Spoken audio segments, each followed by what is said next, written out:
Hello and welcome to the Carbitrage Podcast, episode 306. I'm Eric Berger, joined as always by my co-host Ryan Saninsky. Hello. Hi. Patreon.com/Carbitrage. On this page, you'll find three options to help us pay for shit at 99 cents a month or more. We both have hams. Ryan, I need to let's tell you continue this about New conversation. Zealand and their knack for stubby objects. I had to ask Ryan just a moment ago for clarification on what I thought I heard, and I heard it perfectly Yes, clear. New Zealand has a knack for making stubby objects. So you are aware that they made a tank in World War II, correct? I believe so. All right. So what was it called? Let's just bring it up. Okay. Just type in New Zealand tank World War II. You'll find it. Start talking about it, I'll do that. What this was is, so New Zealand obviously was in like a very shit place during World War II. In the event of a Japanese invasion, they're kind of turbo fucked. So this is called the Bob Stimple tank. This was the only home brewed tank in New Zealand history that all the photos are going to be of the same quality. That's fine. So what this is this is a Caterpillar. This is an allotment shed. Yeah, basically. It is a Caterpillar that's been modified with armor, and actually having the corrugated armor did help. The corrugated bits of the armor allowed him to save weight and still be able to protect themselves against most Japanese tank shells. The 37 millimeter Japanese gun would give him less trouble than the 27, funny enough, because of the corrugated armor. Because if they fired a fragmentation shell, it would fragment on the corrugated armor. Oh. Weird fact of ballistics. That's probably an unintended consequence I've had to Well, guess. no, that's actually why they did the corrugated armor. Because Okay. fragmentation shells, what they do is they basically, they're designed to take out the crew. And when you have a light tank, you want to shoot a fragmentation shell, not a armor-piercing shell. Armor-piercing would just go clean through the tank, and most everybody would be fine in it. Okay. That makes sense. They'd be very rattled. And possibly deaf. Oh, they're most definitely deaf, but Most alive. Definitely. Yeah, but alive. So they added this to take care of the fragmentation shells. Anyway, it was just full of machine guns. It couldn't actually kill another tank, but luckily Japan had like a total of, I think they had like 5,000 tanks that they made, like, period. Oh, They didn't have many tanks. man, that's a homologation race car spec Yes. tanks. Wow. They were all bad. Did you ever kill anyone? Yeah, but they were all bad. Yeah, they were all terrible tanks. Anyway, so this is objectively a very stubby vehicle. This is a terrible tank, and like did not work well at all. Is this in that game? And no, it's not in War Thunder. And don't worry, everybody's asked War Thunder to add the Bob Stimple tank, and Gaijin has not added the Bob Stimple tank. However, New Zealand also made an airplane, and it was called the Air Truck with just a K. There's no C. One word. AIRTRUK. Yep. And this is my favorite airplane. It is called the PL-12 Air Truck, and I can't get enough of this. Oh my god, that's not what I clicked. Please. Okay. That is... I see the pattern now. Yeah, they make stubby objects, and I can't get enough of this. You're like sitting on the engine. Yeah, you are actually, and You don't have to look through the propeller. So this is designed to be a crop duster, but this is the thing is that having the pilot be above the engine was a safety feature, because these would go so slow that you would realistically, in the event of a crash, be going a very survivable speed. Okay. Because like their top speed I think was like maybe 100 miles an hour or something. I'm actually gonna PL-12 Air Truck top speed. Yeah, their top speed was 119 miles an hour. Wow. And their cruising speed. Does this? Wow. So They were Italian designed too. Luigi The- Pellerini made it. the rear. What do you call it? Their cruise speed was 109. Oh, that's actually pretty quick. Yes. I love the twin. The twin stabilizers. Yeah. It's very good. And it's also technically a biplane. It's very strange. Yeah, I do see the little like.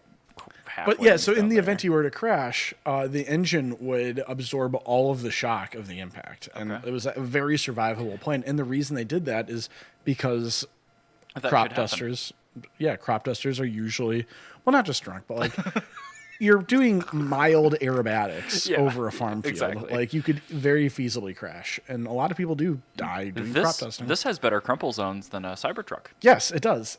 This also has seating for 2 in the back, where you would put normally the tanks are for fertilizer, but let's see here. Rear seating.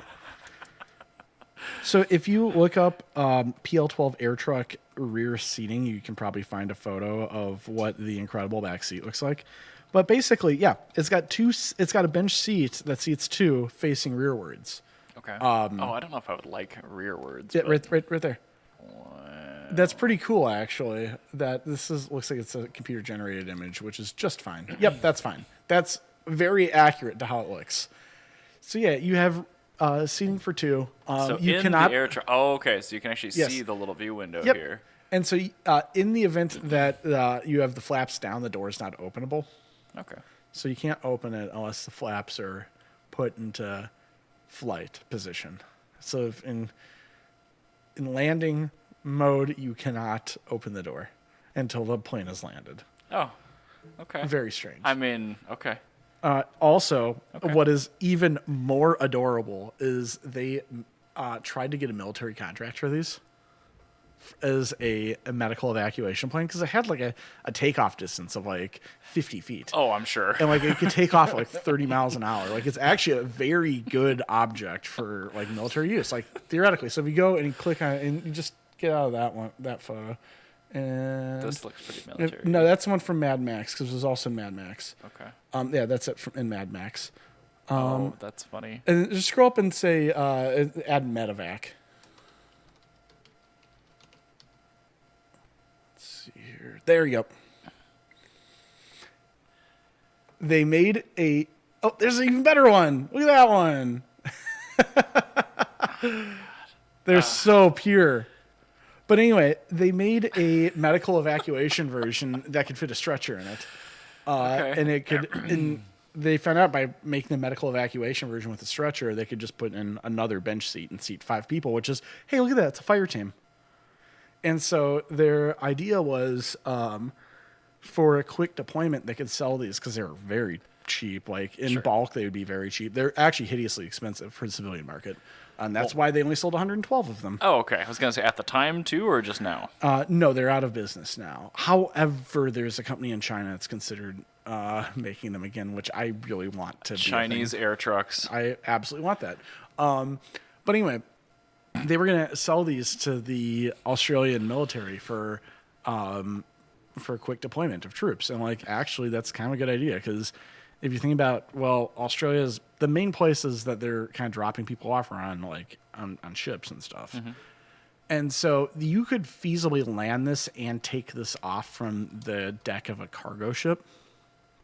So, like, in the event that there's, like, they're dealing with pirates off the coast of Indonesia, you could easily fly this in. I suppose, like, and even if you're barely moving, right? You could probably pick up speed. And, yeah, with wind, you're fine. And so you could actually land this and take this off the deck of a cargo ship, and it would make less noise than a helicopter. And so you could totally use this to, like, defend against pirates.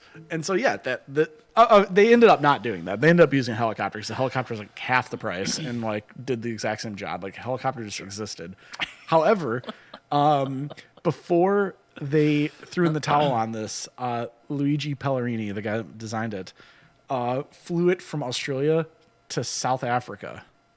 How many stops did that entail? He stopped like literally every nation, but he did that on purpose so he could sell as many as he could. And that's actually where they got almost all of their sales from, was from him doing that trip. And yeah, it got to South Africa, and it was like very popular in South Africa. I'm just really happy his name is an Earhart. Yeah, no, it's a very cool airplane. This is now my favorite civilian airplane ever made. And if I ever acquire the Class 3 hobby of airplane ownership, a PL12U air truck will absolutely. The U is the one that's got more space on the inside. The 5-seater? Yes. Okay. If I ever have money for an airplane, it will be a PL12 because this is just the perfect airplane. I don't know. That looks like a pretty good airplane, too. Yes, that's a tank. Anyway, that was not going to be my first topic. But here we are. Sorry, I hijacked the entire episode. No, it's fine. Actually, we were talking last episode about Nissan and how they were starting to do the exact same thing that Toyota was, and maybe it was around the same time, I'm not even sure, but like going down and finding their historic roots and remaking a bunch of other really cool shit. Yes. However, I didn't realize that although the GR like revitalization of this company, Toyota, has been basically 14 years in the making, there was a product that predated the GR86, which was a supercharged IQ. They made 100 of these first party. Toyota made these. 120 horsepower IQ with suspension, wheels, brakes. Why did I not know about this? I don't know. But I will tell you, you know how like there's like certain cars where I'm willing to accept an automatic transmission on because I like the car overall too much to like not want it. The IQ is very much so in that category of cars where even though I'm aware that I can only get it automatic, I still very badly want it. Really? Yes. They only federalized it in the United States with automatic transaxle. Oh, I didn't know that. Yeah. Well, these I'm sure weren't sold in the United States, so these are manual. Yeah. But you can also get a manual. Well, yeah. It's just they're federalized. And like I know myself, and I don't care about this car enough to put a manual into it. Right.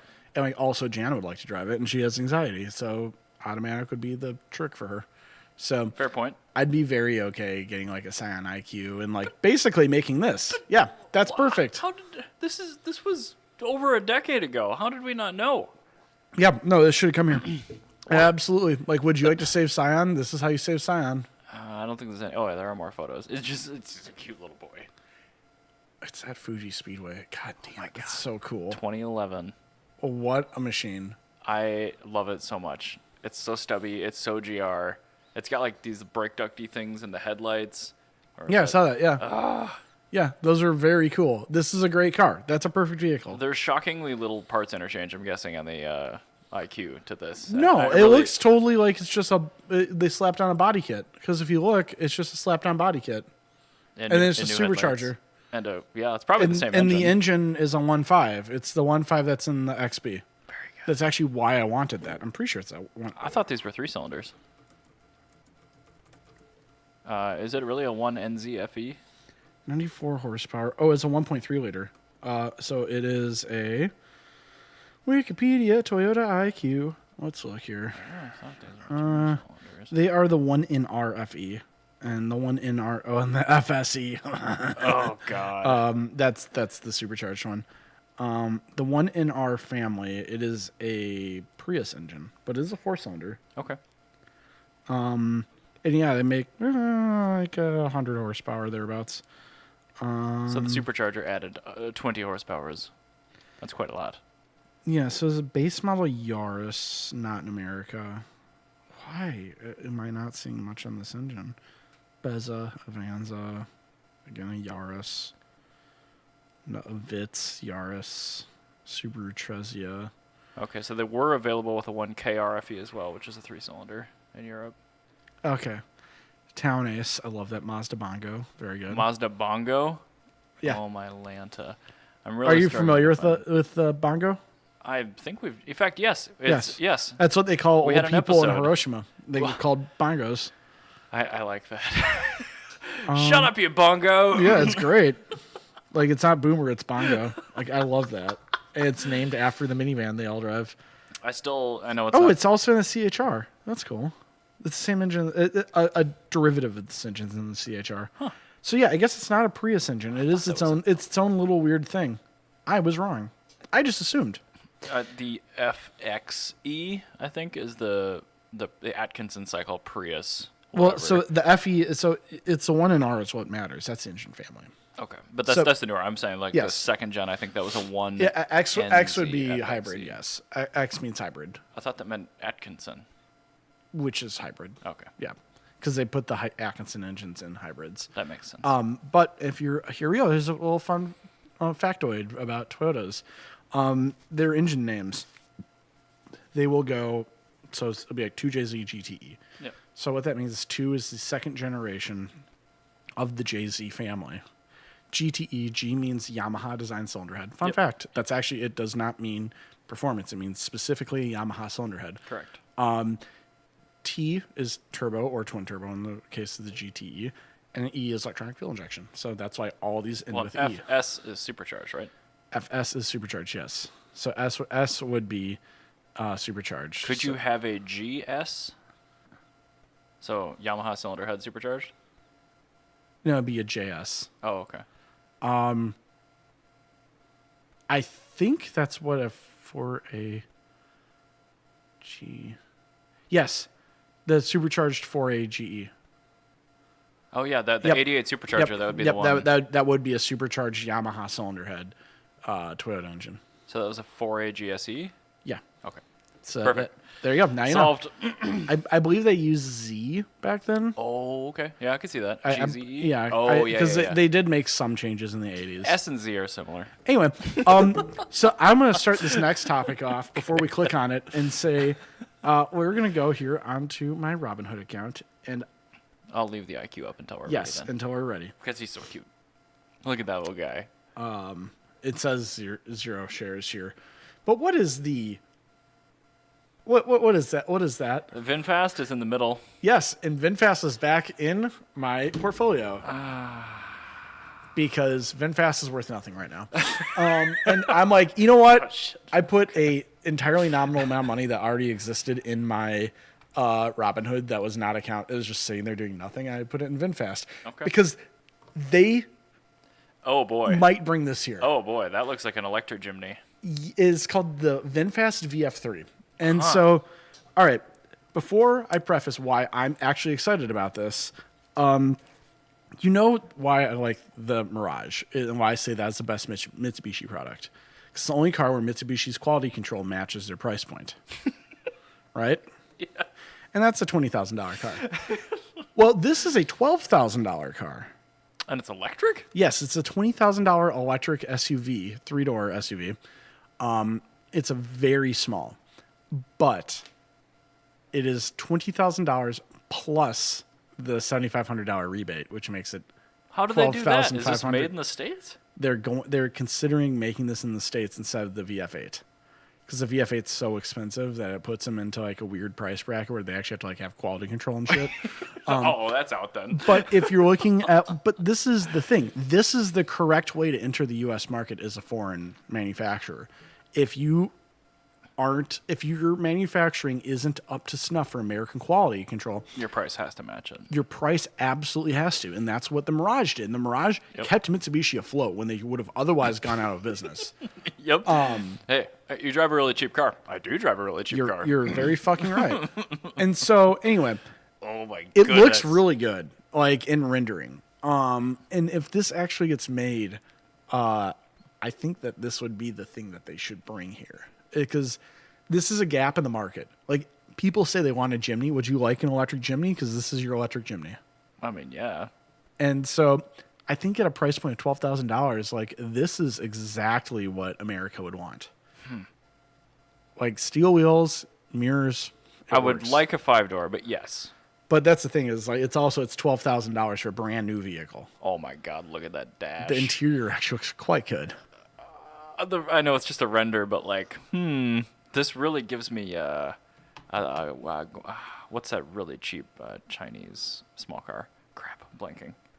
Wuling, the Wuling Mini. It really gives me like Wuling. No, you're absolutely vibes. right because it's from the same part of the world. There's no way this isn't loosely based on the same platform as the. No, Wuling it's Mini. not because like Vietnam really does not like China. Oh, okay. And so like this is totally a ripoff of the Mini. Oh, okay, perfect. So it's just a copy. Yeah, it's a ripoff. It's not the same thing. So this is the Lada. Got it. But yeah, so the thing is, about 100 VinFast dealers in the United States want to see the VF3 come to America, and a lot of the Vietnamese diaspora has actually said, yeah, no, I would actually be interested in that because that's kind of how they gauge their cars because they know that their first buyers are going to be the Vietnamese diaspora. Sure. Because they're the people that know who VinFast is and who Vin Pearl and Vin everybody is. Yeah. The Vin Group. The Vin Group. Yeah. They know what the Vin Group is. And so, yeah, like this is the thing. Although short, I think VinFast is terrible as an investment. I'm long on them because this dude is not going to give up. This is a passion project. This is a passion project of a billionaire. Like, I will absolutely, I think he's actually going to do it. So if this comes to America, I'd be very okay with this. Much more appeal to me than the VF8. Yeah, and so this is the thing is, the VF8, it is a bad, really, really, really, really bad vehicle. Objectively quite poor. It is poor. not good in any way. But it's an important thing because we don't have shit cars here. And we need shit cars. Well, last time we talked about the VF8, like we need this to be the benchmark to establish the shit to your car. Yeah, no, you need to know what a bad car is. And that's why I love the VF8. And if the VF8 wasn't that bad, I would have been interested in buying one.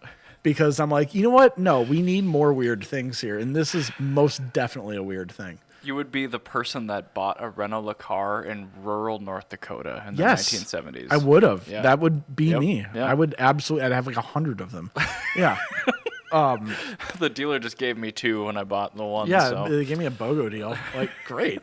But no, I would actually very badly want a VF3 if that realistically came to America. Because that would definitely fit in your driveway. It fit my driveway. It solves all of my woes and doesn't require me buying an apartment in Mexico, even though that is actually a 5-year plan. But if you actually future planning aside, VinFast, come on.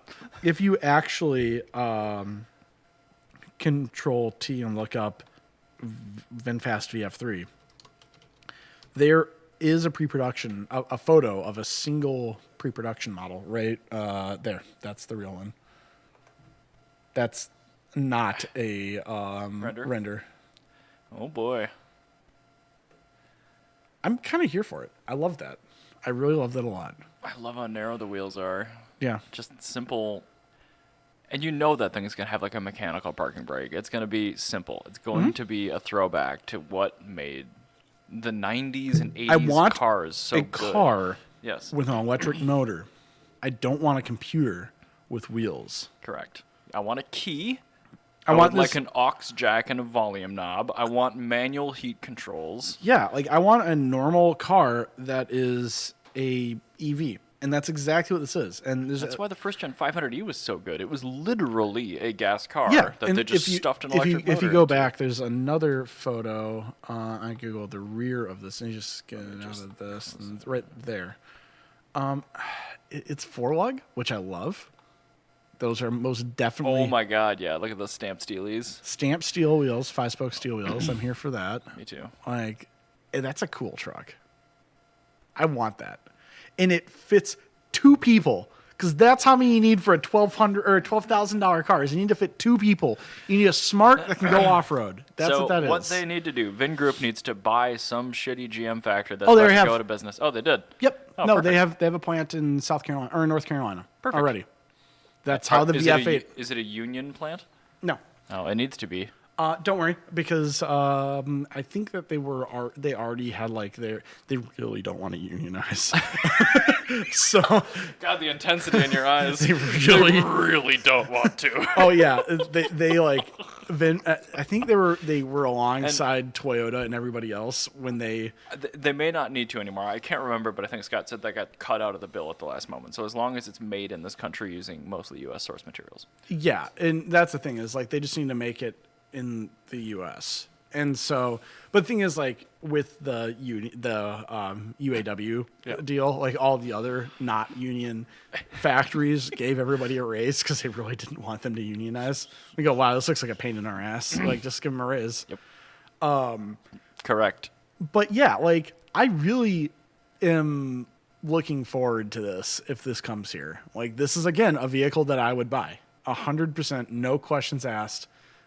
So long as I can start this and I can drive it in St. Paul without issue and I don't end up stopped in the middle of the fucking road for some reason, with a VF8. Or with an ID4 potentially, or Niro. If this could just be a normal vehicle, then yes, I would absolutely be interested in this because this is everything I want. I want a cute little truck. And the door handles are on. It's got door handles that aren't painted. I've got mirrors. Mm-hmm. Yeah. You have lights, mirrors, wheels. There's wheels. There's a roof. There's a roof. There are pillarless windows if you look, which I love. I love pillarless windows. I mean, it's hard to tell the doors are shut. Look at, I know, but you can tell because there's no top bit there. Very good. Very fine. Here's a couple of Vietnamese guys that are... That's a video, unfortunately. But no, it'll still give you the thumbnail. Oh, wait! Go back! There was a photo of... where was it? I saw a photo of one. It was parked in a place with a human around it. Hold on. We were looking there, right there. Just use that one because that looks like that is a car existing in real life. Oh, my God. There it is. That's a car existing in real life. Yeah, look what's behind it. A much worse car that exists in real life. VF8. And Ford is across the street. VinFast boundless together. Hell yeah, I love that. I want to have a VinFast VF3. I want to go to Sun Foods, and I want to go pick up my little Arab Pepsis and have a very immersive experience. And your Mr. Browns. And my Mr. Brown coffees. And I want to have a very immersive experience. It'd be so fun. Yeah. That's it. That's my story. I don't have a rebuttal or a follow-up because I'm sort of in agreement. Yeah, no, it's like that's just a car that I want. This is a runabout. And also, being a truck, I don't have to worry about getting stuck in the snow. It is such a small issue, but it's not like a truck. It's not huge. It's just... It has ground clearance. It's got ground clearance. I don't have to worry about getting stuck in the snow. This is what's supposed to be. A truck is supposed to be something where you can... take it off-roading or drive through deep snow and you're fine, but it's not as comfortable as a car because it reminds you that you should have bought a car. That's how an SUV is supposed to be. I mean, the VF8 definitely would fit in that. Ground clearance, and it reminds me you should have bought a car. Yes. Anyway. Okay. I don't even have a segue for this. I'll just start talking about it. But there are two kind of big pieces of television car news that came out this last week. Okay. One is Top Gear, the UK Top Gear. Well, Freddie Flintoff, Chris Harris, and Roy Reed got suspended indefinitely because Freddie Flintoff got badly injured in one of the filming things. So they've, as far as I read into it, and I could be wrong, they're planning to just shelf the Top Gear name, completely change the structure of the show again, kind of rebrand it a little bit. Okay, and then they should because it doesn't work. No, anything that the trio did, you cannot do with the Top Gear name anymore. No. You just can't. So anyway, that's been shelved indefinitely, and Grand Tour is officially done at the end of this season. Because they're all old. Well, they are, and let's be real, Our Man In and Clarkson's Farm, better than the last season of Grand Tour, for sure. No, Grand Tour sucked. The first couple of seasons, great, but it's gone progressively downhill. They're just getting lazier and older. Yeah, they're just old men. Literally. Look at this thumbnail. I mean, Our Man In is great. I love James Manazone. I love Jeremy Clarkson is problematic, but he is. But I love Clarkson's Farm because of how much the council hates him. Yeah, no, the watching it is just Clarkson's Farm is actually quite good. I do enjoy that. And whatever Hammond does. I don't know what Hammond radio does. Is he back to doing radio? I think he's just a dad. Oh, okay. Well, I'm sure made enough money to just retire. I think he's just a dad. He's just going to be a dad. Well, he's got to be what? Yeah, he's got to be almost retirement age. Too. He's a little bit younger than May, but Clarkson is 63, so yeah, he's got to be in his 50s. Yeah, then. Yeah. No, Hammond's definitely Gen X. So yeah. That's hilarious. There's a thumbnail for a Caterham 7 with mud tires on it, stuck on a very deep, high-centered cattle track. Yeah, that looks awful. But I'm excited for one more season. Then we can just see it out and not feel weird about it. But yeah, no, I just want to see it out. That's the thing. It's I'm fine with this. Even after the third season of Grand Tour, I'm like, how much longer are they actually going to do this? Yeah, after the boat thing in Vietnam, well, it's just Seaman was pretty good. Seaman was good, but you could see that they're clearly very old. And it's just and checking out, and there's a train. Train time. God. Oh, it's just 3 locos. Whoa, wait, what? Whoa! It's just 3 locomotives. It's a sports train. So I would have been really down to hear this in 2017. Now I'm like, yeah, right then. Yeah, this makes sense. Yeah, right. That makes sense. This is okay. But Freddie Flintoff, he is recovering slowly, but I don't know the details on his crash. But I also resulted in life-altering injuries. Oh my God! Yeah. So I don't know. It must have been worse than Hammond's because I haven't heard anything from Freddie Flintoff about it. But to our point earlier, Top Gear needs a rebrand because you can't just put 3 dudes and have them do challenges anymore. That it's dead. That format is dead. That style's dead. His Morgan three-wheeler flipped. Oh, no. At high speed. Oh, my. Oh, dear. Oh, wow. So it sounds like he's a paraplegic. Uh-oh. Facial injuries. Oh, yeah, his face ripped off, I guess. Okay, but is he also a paraplegic? I don't know. Oh, boy. Anyway, that's depressing. Well, I mean, oh, well. Anyway, I don't know who the guy is, so I don't feel that bad. He was one of the Top Gear presenters. I'm aware of that. Hold on, he's this guy. I know, but all right, so this is the thing. This guy. I'm aware of the name. Yes. I don't know who the fuck he is. Well, that's why I showed you a photo. But that's the thing is, Jeremy Clarkson, before he started old Top Gear. Yes. Yeah. Mm-hmm. And so he was the guy. And then you had James May, and then that fat guy for one season. Hammond came before Fat Guy. Oh shit! Yeah, so sorry. And they had Richard Hammond who did his own thing. Richard Hammond was a radio presenter. Correct. Yep. And they had Fat Guy that nobody liked. Fat Guy was on there for one season. Fat Guy left. Then they added James May, who was a automotive journalist. Wet spaniel. Yeah, well, he's a very well-known automotive journalist at that point in time. And so, okay, you have Chris Harris. Wait, right? Yep, Chris Harris is on the right here. Yeah. Oh, you have Chris Harris, that's the automotive presenter. Great, brilliant, he's good.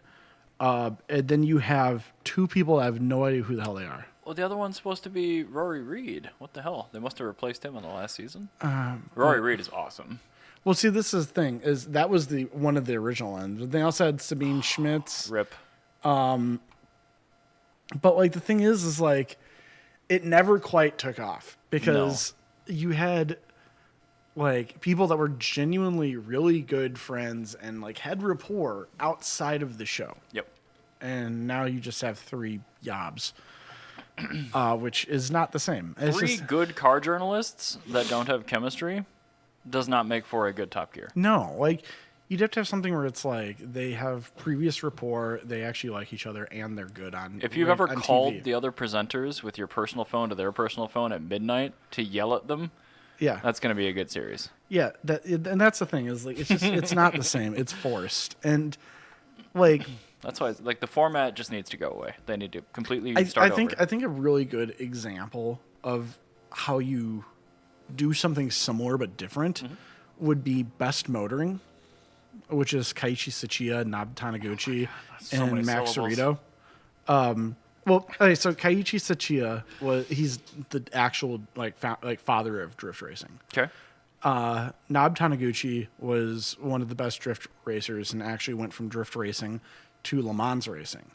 Is his first name really Nob? It's Nobarino. Oh. But everybody calls him Nob for no one better.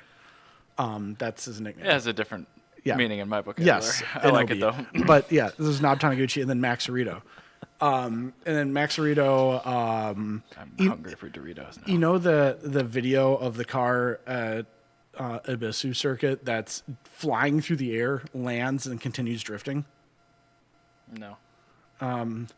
Not looking it up. It is really one of the most incredible. Remind feats. me when we're done with the episode. It's maybe a 30-second clip. Yeah, we're gonna get DMCA'd. No, we're not. Shit. Trust me, because it's an internet GIF. Put it at this in point. the GIF. Put it in the thingy. Just put it at the top of Stubby objects. Let's see here. And yes, that's the working name of this episode so far. I love that. No, it's good. Oh, Ibisu jump drift. Oh, fuck, I clicked the wrong button. I clicked it.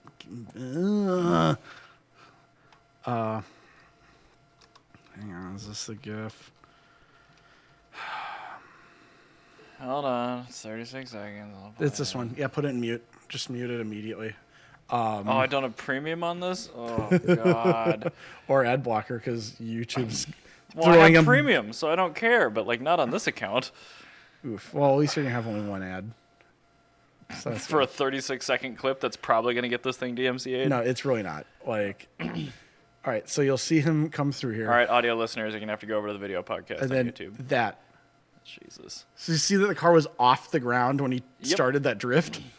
Yeah, and then he continues it. all the way through. Oh, wait, that's... Yeah, so anyway. Let's go back to... that. I wonder why that's the most replayed.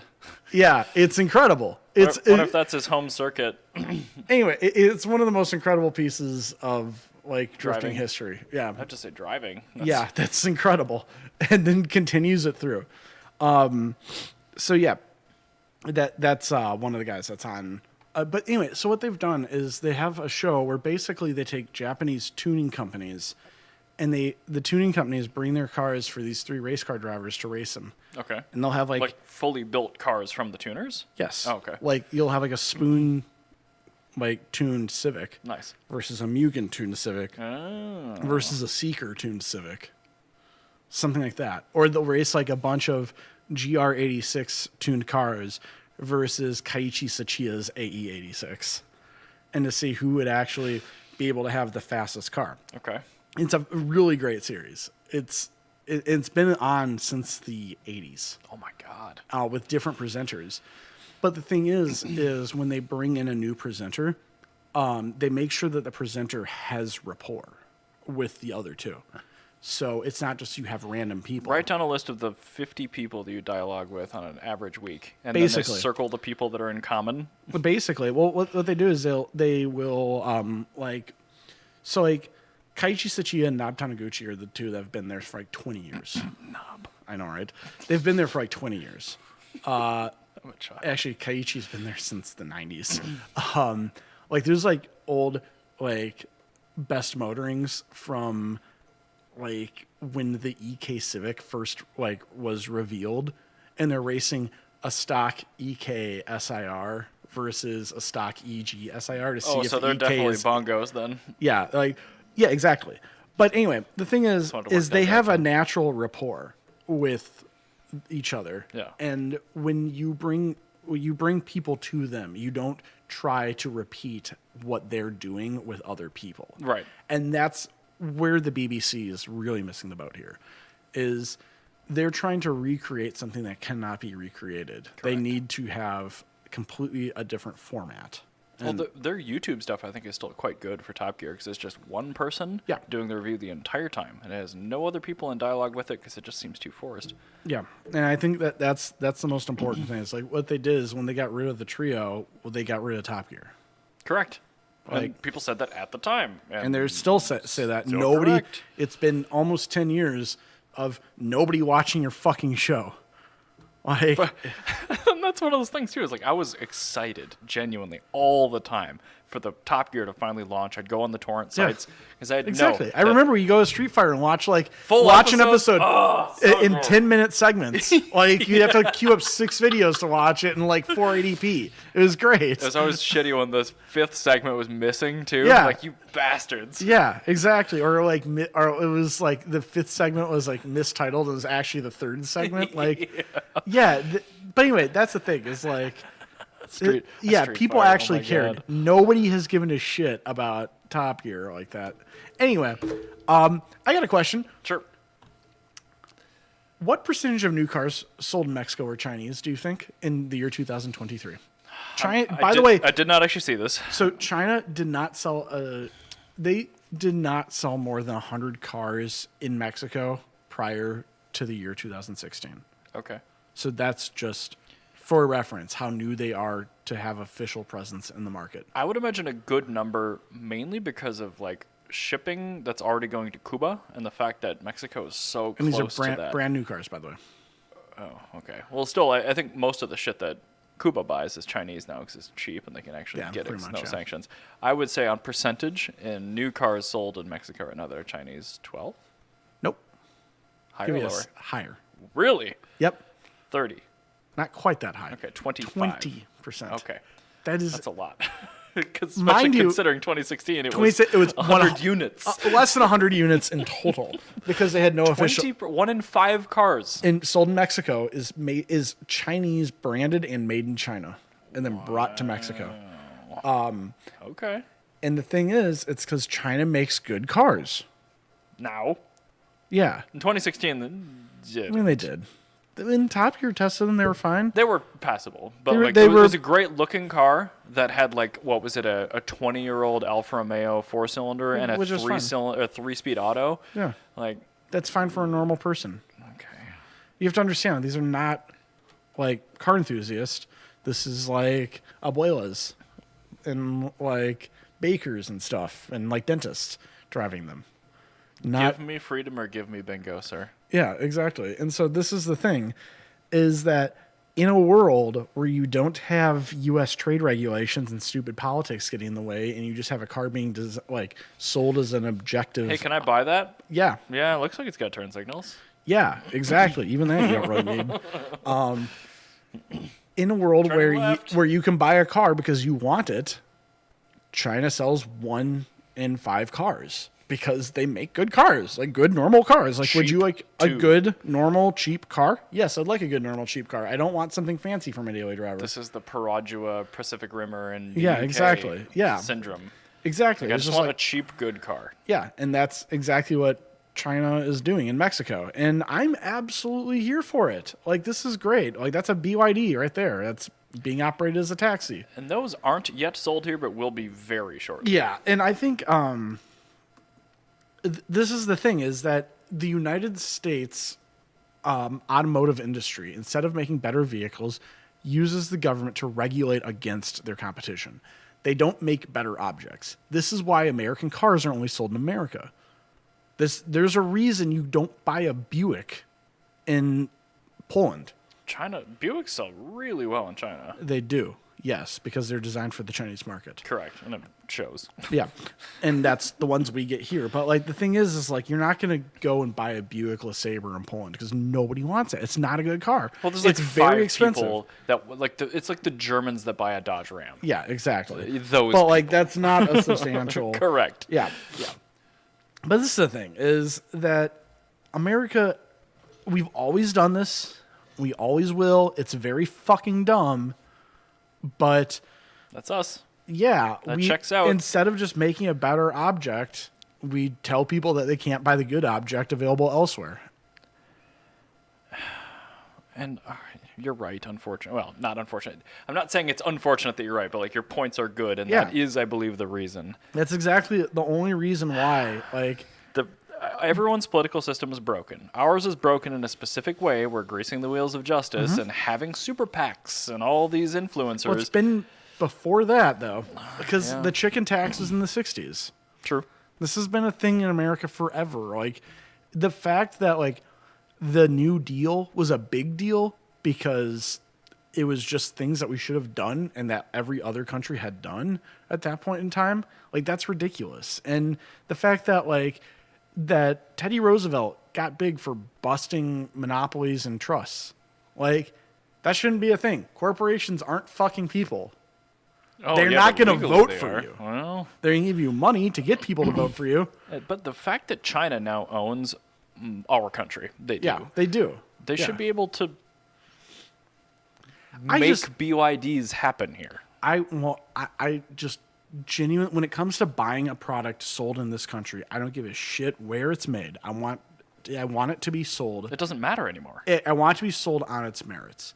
The only times in which like maybe it shouldn't be sold here is like, hey, here's an entire Chinese computer system and network system that is being sold to Malmstrom Air Force Base to control our nukes. Then maybe that's something that should be domestically produced. But you know what isn't controlling the nuclear missiles in Malmstrom Air Force Base? Anything Chinese. Grandma's commuter car. That is not the vehicle. But Ryan, if we give Grandma her BYD commuter car, the next step is Chinese computer clones controlling our nukes. God! It's a natural progression. There's a slippery slope.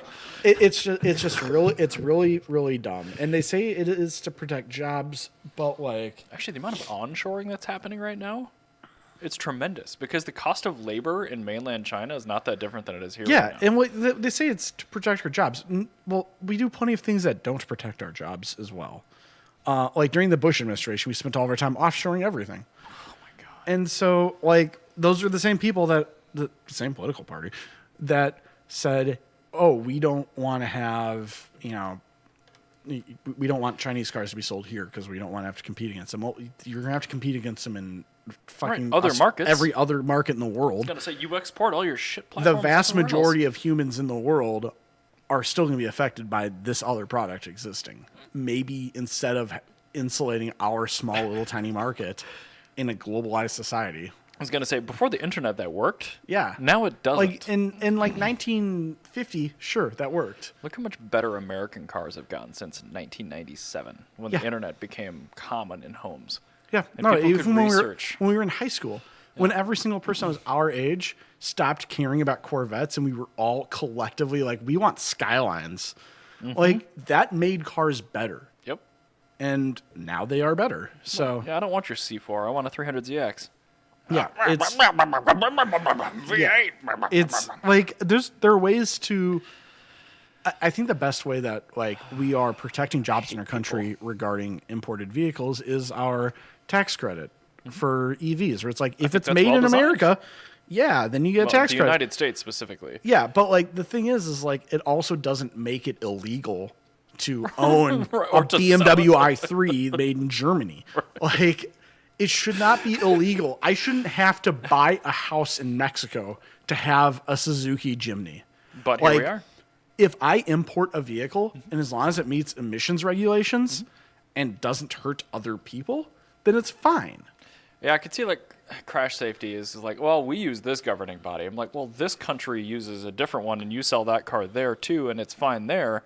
So can we establish like a minimum standard that you guys all hit there where it's okay? Well, there is a minimum standard. That's actually why most cars can go between other countries. It's just the United States does not use that minimum standard to protect American-produced vehicles. Oh, wow. I feel so protected. Actually exactly why the Nissan Tsuru quit being sold.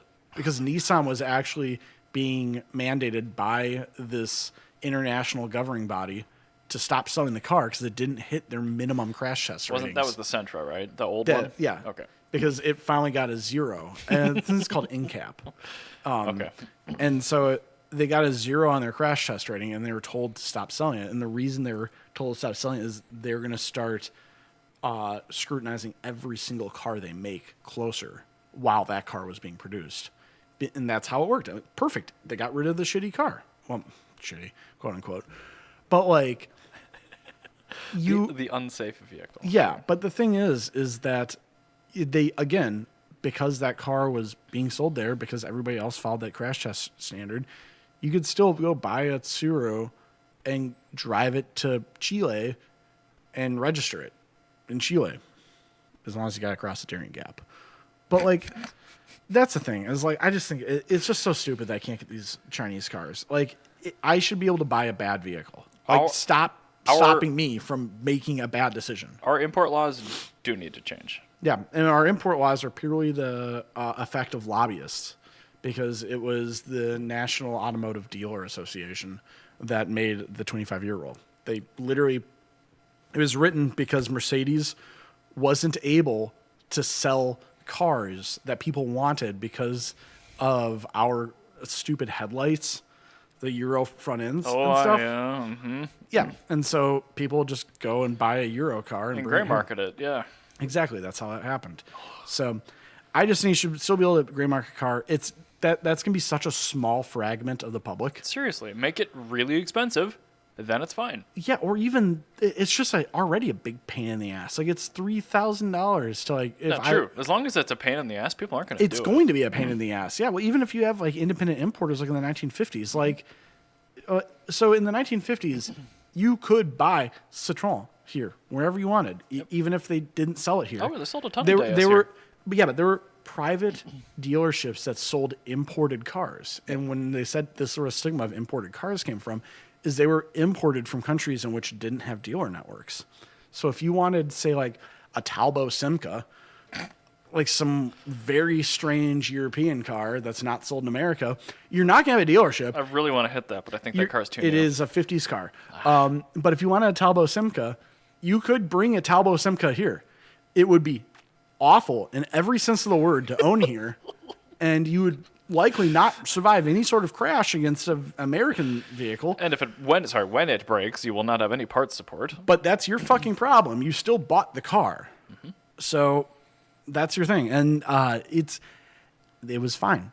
That's when America was doing great. Our automotive manufacturing was at its peak then. And you still had even though you could get yourself whatever you wanted, you could get yourself a Borg Ward Isabella. Mm-hmm. That made up such a small fraction. You went and bought a 57 Bel Air. Yeah, you still bought the Bel Air because the Bel Air was a better car for America at that point in time. Mm-hmm. So that's the thing is these rules, like what's stopping me from getting a Suzuki Maruti Alto is solely the U.S. government. But the thing is, me buying a Suzuki Maruti Alto does not mean that, my neighbor is going to forego buying a totally reasonable lessee vehicle for their normal commuter and buy this weird little Pakistani, like 1980s Suzuki K car that's still in production. So we did make some progress a couple of years ago, though, actually, with the limited production import stuff, and I remember being good. Very excited at the time because, like, wow, that's really great because you don't need to do emissions or crash test stuff. Yes, and you could make a very limited number of cars and just bring them in.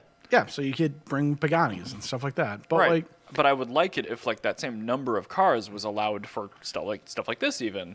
Like, because there are going to be some people that want it, and if you're not bringing in 100,000 of them a year, even then, who really cares? I never in my life, unless it's maybe a VF3, I don't see myself buying a new car in the U.S. market ever in my life. Well, in our current circumstances, certainly not. Yeah, and so this is something you're never going to lose me as a customer because I'm not a customer already. I'm never going to be a customer. I'm not your problem. I'm not the person that you're supposed to be affecting here. So yeah, I just think this is wild. Anyway. All right. No, good conversation, frankly. I mean, I am in agreement. Like, I wish I could just go buy a new relevant car to me from, like, a Jimny, for instance. Is that really doing any harm to this country? No. Well, I could see a Jimny. Now, that's the thing is, theoretically, now if Suzuki just brought that here, I could see that totally tipping over Jeep. Well, yes. But having to go to Mexico and you have to go and it's like you have to... not even that. Like, you have to buy it. Like, say it's a 6-month wait no matter what. You have to go through a registered importer. You have to go through tons of checks. Just anything that slows you down and pisses you off. Yeah. And you have to really want it. And I think that's also... you would generate so many jobs because there's places like Top Rank where it's like, hey... I have this car. I'd like to get this federalized for the U.S. government. Okay, cool. Well, it's going to be like $10,000 to federalize this because of the extra shit we have to do. Okay, cool.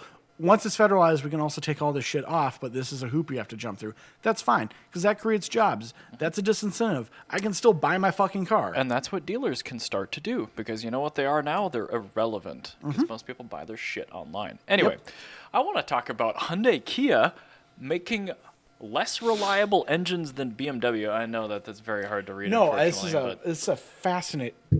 a fascinating graph because what this is it's a weighted, so it's per 1,000 units. Yep. Which makes a big difference, by the way. But this is manufacturer engine issues 2015 to 2023, so a very relevant time period, and I would have sworn up and down BMW would have been the top, but they're not. They're actually it's Hyundai Kia. Third behind Hyundai and Kia. And Hyundai and Kia are the same company. They are, and they have almost 30% of engine mechanical issues. Because they're terrible. The Theta engine has done such irreparable damage to their reliability. No, it is actually exactly 1/4. It's 14.2 plus No, you can't read that very easily. No, I can't. Well, like Land Rover's only 4.2. That'll go up because they're using that. Mazda. Purple and black. Wow. Okay, this is awful UI. But okay. This was some guy on Reddit made this, so that's fair. It's perfect, but but this is still the actual numbers are here. So I mean, it's fascinating. But I clicked into this. I'm like, oh, show me BMW. Show me. Oh my God. Yeah. Hyundai Kia. I'm surprised Volvo is where it is. Where is Volvo? Oh wow. They're a sliver. 1.1% of. But they only make one engine, and they do actually tell you to service it. Yeah, and they They do one thing good. Yep. Shockingly, Toyota's fine. Volkswagen is 6.6, which is half of either of the pies. You know what for I'm Hyundai, curious Kia. about? So with Toyota being 1.7% and Volvo being 1.1%, what would Toyota be if you removed the Supra and the GR86? Just GR86. The B58 is perfect. No, I'm still saying that because it's still a BMW. It's not their problem. Any issue that ever happened with the B58 is not a Toyota issue. So what I'm saying is remove the Subaru engine. No, just remove all engines that Toyota did not directly design and make. That's what I'm saying. Even if that still weights it the other direction. Fine. So it's like the B58 is still, that's a BMW thing. That should be a BMW. It wouldn't change the data, but we can take it out for But the what I'm saying is like, because it would drag them down. No, because there aren't any failures on the B58. That's what I'm saying. Yeah. So drag them down though. No, because the Subaru engine drags them up in percentage. The B58, since there's no issues on a B58, the B58 still counted because it's per volume. So say you have 1,000 engines, 100 engines are B58s that are known to not have issues. Yeah. You now have 10% of your engines not making any issues. Okay. That's what I'm saying. It weights it the opposite direction. So if it was purely Toyota designed and made engines, Oh boy. I would bet Where is Subaru anyway? that Subaru's there about twice as much as Toyota. Okay. I Well, bet that we could take it right. I think Toyota would be less than a percentage, Probably. being just natively designed Toyota engines. Because we're in agreement that like Toyota makes the most reliable engine Yeah, still. they're right here. Toyota Motor Co. 257. Where's Subaru? Oh, I was saying Toyota Motor Corporation. Oh, this must be a different. Oh, this is Fires. Oh, Fires. Okay, so Toyota's 1998, Subaru's. And what's Subaru? This is total, by the way. Oh, total So this issue. is total. This is not the weighted numbers. So, and this is NHTSA data for. Where are you, Subaru? 879 with a lot fewer units. And this is per capita. No, this is the total data for 2015 to 2023. Engine failures and fires. Okay. Please note that weighted pie charts and market is very rough. But engine issues, I believe, is like there's an RO Yeah. and there was a new engine. Okay, so that's actually done at a dealership. Okay, cool. Correct. Not because So like, there's this gonna isn't be. just like, hey, I have a misfire. Yeah, no, these are like engine comes out and is replaced. This with a is new like one. if you don't fix it, this is going to be a lemon car. Yep. Okay. Cool. Which So- is why BMW is 10.2%. That sounds about right for BMW because BMW, while they make bad engines, they still have some engines that aren't bad. The 6-cylinders are still good. And that's the thing, is they still have those 6-cylinders that are weighting them negatively for the size Correct. on their graph. And this is still 2015 is the early, and there are a lot of 2015 BMWs that do not have 60,000 miles on them yet. Yes. And also there's a lot of 2015 BMWs that were still good. Correct. So, But anyway, this Hyundai Kia thing. and I'm surprised. Theta. I am surprised that Mercedes is as small as they are. The thing is, I've been saying Theta's shit since we were in high school because It was those a good came engine out. design, but it was made so poorly. Well, yeah, and that's the thing is like I remember in high school when the Genesis came out, and I'm like, that's really cool. It's a Mitsubishi that's designed the Tau. engine. That's the Tau. Oh, you're right. Theta's yes. the 4-cylinder, Tau is the V8. Theta, I don't know what the V6 is. No, I'm talking about the 4-cylinder Yeah, Genesis. that's Theta. Genesis Coupe. Oh, no, sorry, that is completely different. That's still the Mitsu engine. Theta wasn't until the Sonata in 2012. Yes, and that was based off of the Genesis engine. It was, but the Genesis engine was still a Mitsu engine, so that wasn't as bad. Well, so what I'm saying is that it's actually not entirely a Mitsu engine. It's a Mitsu designed engine. Has non-forged internals. Gross. Which is why they didn't make any power. Why they never. Yeah, exactly. They just blew up as soon as you tried to tune them or anything. They just explode. And so that's what I'm saying. Like, But they didn't ship with metal in them. all the way back then, with the very first generation of this modernized engine. Because previously all their engines were 4G63s. This is now a 4B11 based engine. And the Theta is still a 4B11 based engine. Loosely, but yes. Well, that's the thing is like Hyundai, when they redesign things, they've never ground up designed their own engine. Right. Let's take this not What- very good aluminum Mitsubishi engine. Let's add really high pressure direct injection to it and make it at our factory. And yeah, that's actually the issue at hand here is the Theta Hyundai, they have their R&D for like everything except for internal combustion engines. But with their internal combustion engine, the 4G63, by the time they started using that, had been around for 10 years in the 80s. So 4G63 dates back to the 70s.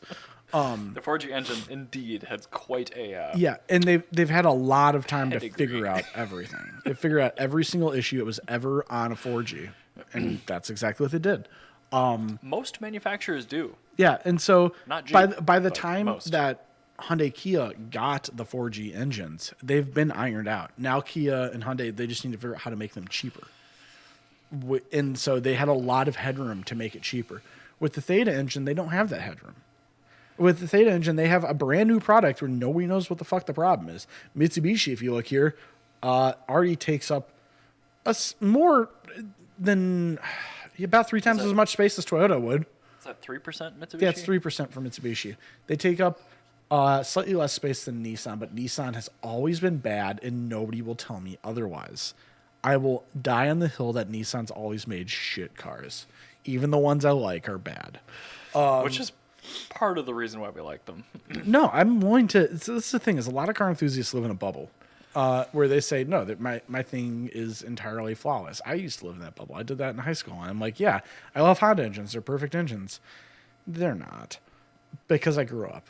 But the thing is like with Mitsubishi, You grew to appreciate why they were actually good, well, I'm also willing to accept their faults too. which they have some. Yeah, like every brand has faults. Like Nissan has no shortage of faults on their cars, and I can have an entire episode talking about all sorts of weird problems that Nissan has. Big Ultima energy. Yeah, but like the thing is like before somebody goes, well, this person also has. I'm like, okay, cool. Like that's still a problem. At the end of the day, it's still a problem. Like being on fire is being on fire. It doesn't matter why it's on fire. It's on fire. But anyway, with Mitsubishi, they've been, or with Hyundai Kia, they were developing off of an unknown platform that like Mitsubishi didn't have time to iron everything out by the time that Hyundai and Kia were already just like doing revisions on this engine. And so Hyundai and Kia, they're sitting here going, all right, well, how do we get past the warranty? Like, we just need to get past warranty. Like, well, okay, cool. Yeah, you're getting past warranty for this, but like, it's literally getting just past warranty and then blowing up. Well, the bottom ends that they were starting with Theta, it was like the Evo 10 Gen 4-cylinder. It was the aluminum block, first gen of that. Yeah. And then they added 290 bar of injection pressure onto a port-injected bottom end, making no changes. Yeah. And then they didn't bother to vacuum out all the shrapnel and the castings. So I think there's a lot of issues with that, but like it basically comes down to the direct injection on an engine that really wasn't ever designed to have DI. Yeah, well, it's the direct injection, and with that direct injection, it's just the manufacturing issues. It's like you can have direct injection on a non-direct injection 100%. engine. Yeah. And you can likely be fine, but you also have to have higher quality control standards. Tighter tolerances And in different. Hyundai Kia did not have the higher quality control No, standards. because it was built to a price. It's and you get built to a price quality. Honda is really high up here as well. Yeah, 6.6%. I'm surprised by that. I'm trying to think of which engines would be blowing up. I would imagine it'd be more transmission work. Oh, that could be. But like this Well, says this engines. is engine, yeah. So I don't fully trust this. Well, I don't either, but I mean, But- how it was aggregated, I don't know. But I mean, I do believe that the ISNT'T data, it's all linked. But And then GM, like, I was talking about like why I was saying like, oh yeah, you got to take the B58 out of Toyota, because GM, if you take the LS out of GM, or the LT now, yeah. yeah, whatever it is, the V8 out of GM would be half of this. The high feature V6 would account for every engine failure. Oh my god. Chrysler, yeah, they're fine. Like, Oh, I got to show you the unweighted graph since we're talking about Chrysler. yes, please. Chrysler. Yep, there we go. That makes more sense. That makes a lot more sense. Yeah, this is what I'm imagining here. Unweighted. Yeah, there you go. Yep. Yep. Okay. The Ford. big three. Yep, right there. 50%. Half of engine failures in American vehicles. Everybody else is the rest. Yeah, this Hyundai makes, Kia actually shrink. yeah. Yeah, We're they down do to a little bit. 22.5%. Yeah, 22.5%. Yeah, it's makes sense now. Yep, there we go. Unweighted data makes a lot more I clicked sense. into this and I saw BMW. I'm like, that's not right. And then I You clicked clicked into it. the other one. I'm like, there we go. That's a lot more reasonable. But anyway, so I want to talk about cocaine's a hell of a drug. It is. Somebody that designed this, the HW Electric Puzzle, is the name of this, which is also an adorable name for this Japanese little K truck. Okay. Who is this designed for? It's got to be old people. Oh. Last mile delivery in the United States. Also, throw this on the screen for people to see. Oh, sorry. It's all right. This was designed for last mile delivery, and it might be coming to America. And that actually, makes a lot of sense. Like, that's a perfect last mile delivery vehicle. That door is like a straight up upholstered Grumman LLV door. It's perfect. Yeah, would you like to have a small, very cheap vehicle that it can park and not take up any space and just deliver packages? Puzzle. Yeah, it's called its Puzzle. Its name is Puzzle. Yeah, HW Electric Puzzle. It's called an electric puzzle. It's like the English Electric Lightning is like the Electric Lightning. That's what they call the airplane. Like, yeah, this is the electric puzzle. This is great. The only thing that could make this better is if it was made by Daihatsu. But, well, that's the thing is it's not Daihatsu, but it's like pretty damn close. It's very heavy Daihatsu energy. It's got 125 miles of range on a single charge. Oh, good. Yeah, for a vehicle, it's literally a K-sized vehicle. There are more photos. Yes, it is actually a K-sized vehicle. God, look at this puzzle. Isn't that great? Look at his little differential, little buddy. Yeah, he's a good guy. I love this. Wow, that back end is gorgeous. It is a flat sheet of metal. No, this is actually a beautiful design. I really like the puzzle. Is Giugiaro still alive? Yes, he is. Okay. I'm just going to assume Giugiaro did this. It seems like some Giugiaro energy. It's very Giugiaro-y. Good ride tires. Oh. I like the Chinese tires. Wow. Built-in Solar PV on the top. Look at this puzzle. He's so curious. It's a really, really cute little truck. Can I please deliver to your house? Sure, yes, electric puzzle. You may.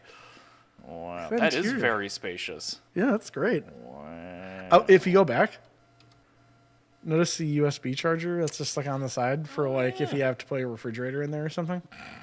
A USB refrigerator? Small one. Oh, okay. All right. I suppose a Peltier cooler would work on 5 volts. You can use a small cooler, so.